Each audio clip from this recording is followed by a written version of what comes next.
Hello and welcome. Today we're going to be discussing prostitution, pornography, and the sex industry.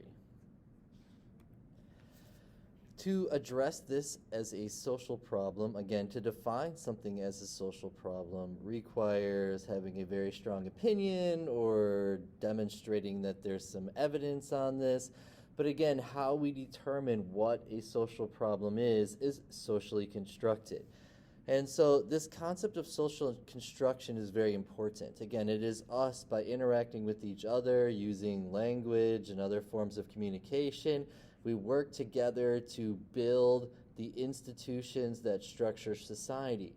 Not only buildings and things like the government, but also ideologies, beliefs, attitudes towards certain subjects. So again, we have to ask, what is our attitude toward prostitution? What is our attitude toward pornography? What are the effects of sex trafficking? What are the effects of pornography and prostitution? And so then we have to weigh all of these measures, and then we have to come up with some kind of a standard from which to judge whether or not it's a social problem. And again, in order to judge whether it's a social problem, we have to realize that, our cognitive frameworks are highly structured by our culture and our attitudes towards certain phenomena such as pornography, prostitution, and sex trafficking. And so, same thing goes for deviance. Whether we label pornography as deviant or we label prostitution as deviant, again, is socially constructed. This means that it is us that determines whether or not it is an actual social problem, whether or not it violates social norms. And again, when we study sexuality, we recognize that it's important to socially construct some norms to regulate our sexual behavior. Otherwise, you could have major harm when it comes to having, issues with minors, issues with rape, other forms of sexual violence. Again, we need some norms, some values that can be structured by social control, so we can control people's sexual behavior to some extent to reduce harm when sexual behavior causes harm. But again, we have to ask, do we need laws against a female being pregnant when they're not married? Do we need laws against being gay? I mean, who really gets hurt from that? However, yes, we need social support to help women who are pregnant and to help minorities who are experiencing stress due to prejudice and discrimination. But again, we don't need to regulate that kind of behavior as much, because how much of a social problem is it? But then again, you can ask, maybe having a baby when you're not married is a social problem. And so again, how we view teen pregnancy, how we view being pregnant while not married, how we view different forms of sexual behavior, whether we view hiring a prostitute as deviant, is again socially constructed. It's up to us to make that decision. And again, once we've made that decision, then we can institutionalize those attitudes in the form of laws, which is why we have specific laws in America against minors engaging in sexual activity, against with specific people, against hiring prostitution in every state except for Nevada and only in certain parts of Nevada. Okay, but again, if you look at it globally, some places have regulated prostitution. Some places are anti-prostitution, have laws against it.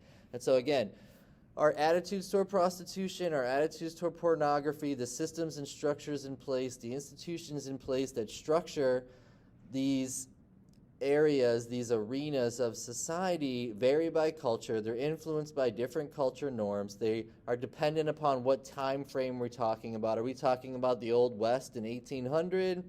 What are we talking about here? And then it varies by people's attitudes within certain groups and by individuals. So again, there are many diverse opinions toward this. And as a sociologist, that's the goal, is to look at all the diverse opinions, look at all the evidence, see if there's something that's causing harm, take some stances if need be, advocate for certain things. And again, what I'm going to be advocating for, of course, through this whole thing is looking at just human rights. At what point does prostitution, sex trafficking, pornography violate human rights? And so that's, a larger question that we can be asking. So prostitution is defined as the sale of sexual services of oneself or another for money or goods and without emotional attachment.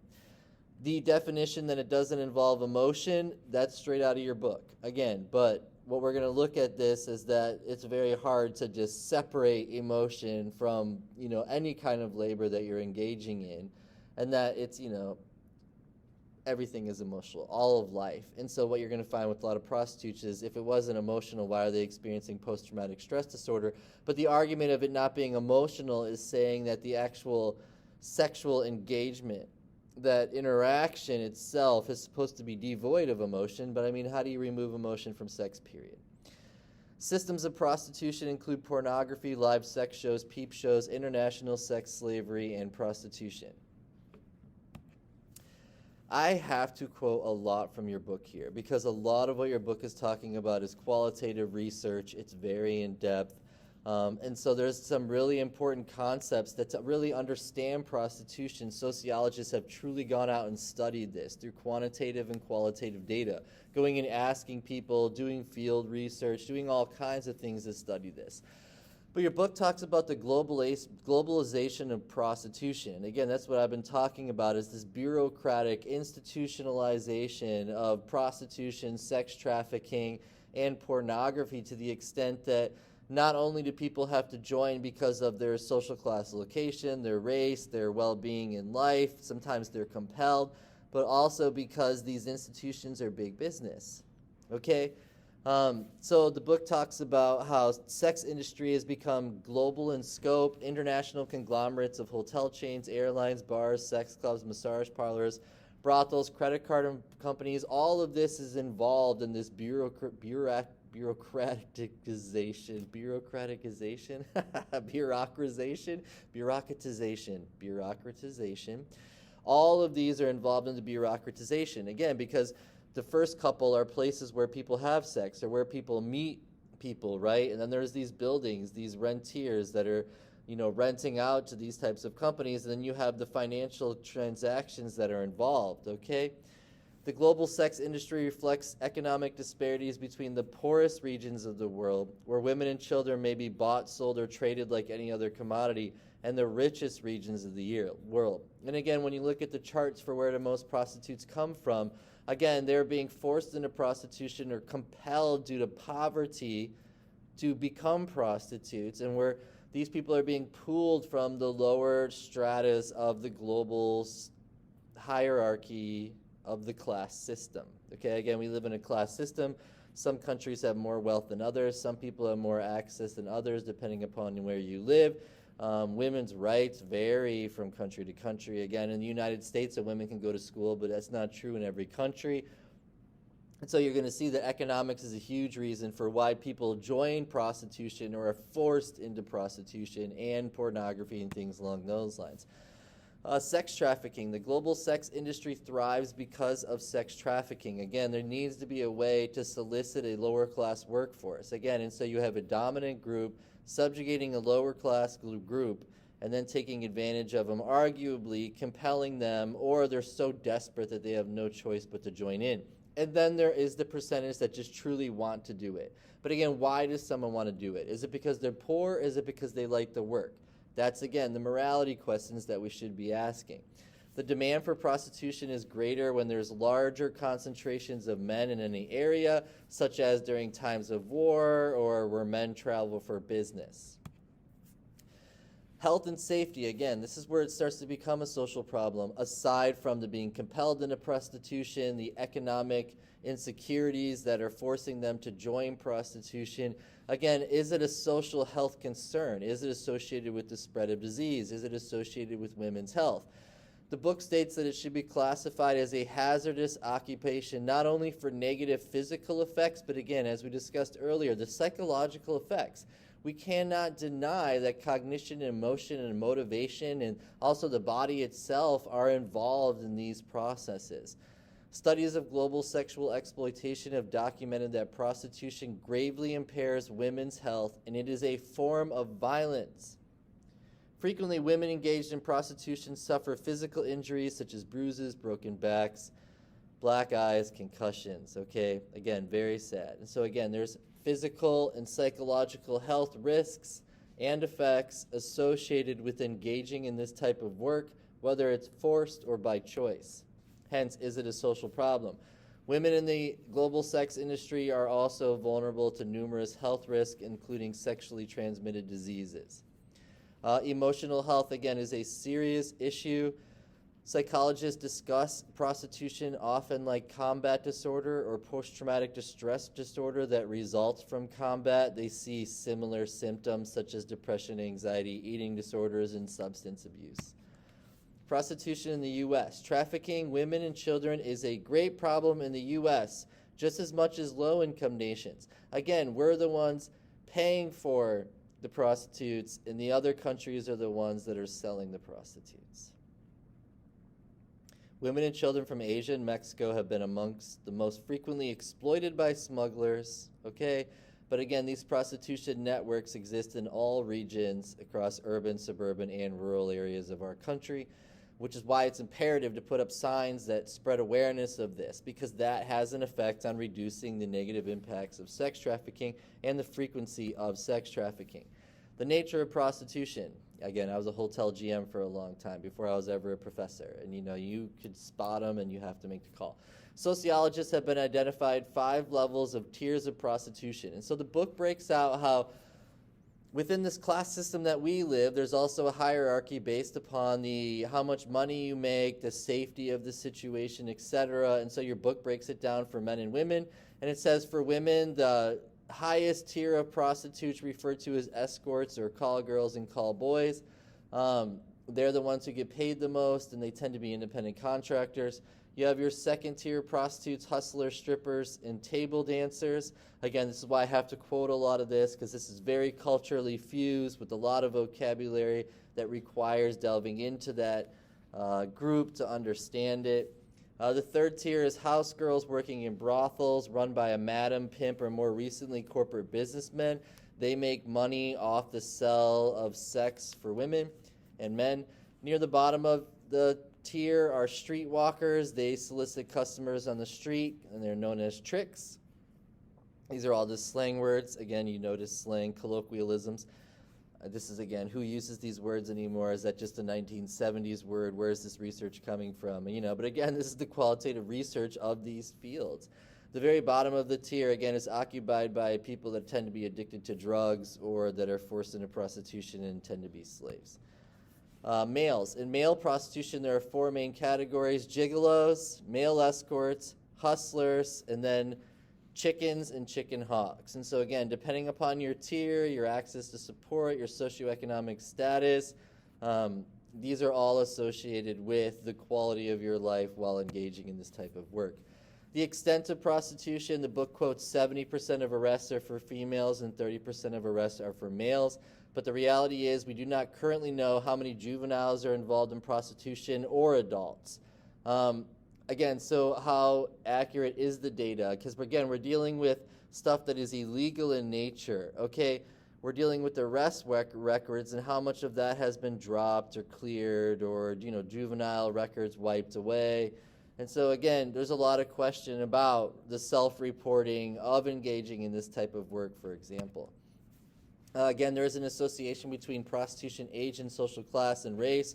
Again, there are young and old, minors and elderly involved in this type of work, but the majority are between 17 and 24.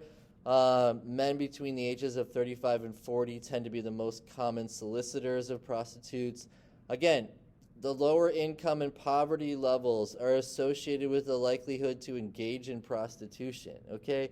They lack education and job skills to improve their socioeconomic status. So again, how much of them engaging in prostitution is forced and how much of them engaging in prostitution is a choice. And again, African American, for example, in the United States are more affected because of being subjugated into the lower class workforce. Only 12.6% of the U.S. population are African American, but 40% of arrests for prostitutions were for African Americans. But again, they're being trafficked a lot from Asia, Latin America, everywhere, okay? And then regarding the theories of prostitution, again, does it serve a purpose? Okay, again, prostitution was socially constructed for a purpose. Does it reduce rape? Things along those lines. Should prostitution be regulated to, deal with the health concerns? Does it cause so many problems that we should disconstruct it from society, okay? And again, it's us who came up with a society where prostitution exists out of economic necessity, out of choice, whether it's an option or because, they're forced into it. And so again, functionalism, what's the purpose? Why did we create the institution of pornography and sex trafficking? Conflict theory, how does it cause conflict between groups? Again, why are most prostitutes coming out of these lower socioeconomic areas? And symbolic interactionism, we're the ones who created this society. If we don't like pornography, if we don't like prostitution, deconstruct it as institutions. If we like it, maybe it needs more regulation so we can reduce the negative effects of it. Pornography is defined as graphic depiction of sexual behaviors through pictures and or words, including electronic or other data retrieval systems, in a manner that's intended to be sexually arousing. And then obscenity is the legal term for pornographic materials that are offensive by generally accepted standards of decency. Again, is pornography an obscenity to begin with? And again, it's where we started out this conversation, that what is deviant, what violates social norms, is socially constructed. Again, so is pornography a problem? Is there an association between pornography and the reduction of rape in society? And so again, pornography does serve a purpose to fulfill sexual needs, biological needs, and also probably emotional and cognitive. But again, at what cost? And so that's the back and forth. Does pornography reduce sexual violence against women? Yes, there's a correlation there. However, at what cost is it to women's rights that women are engaging in the first place, and men?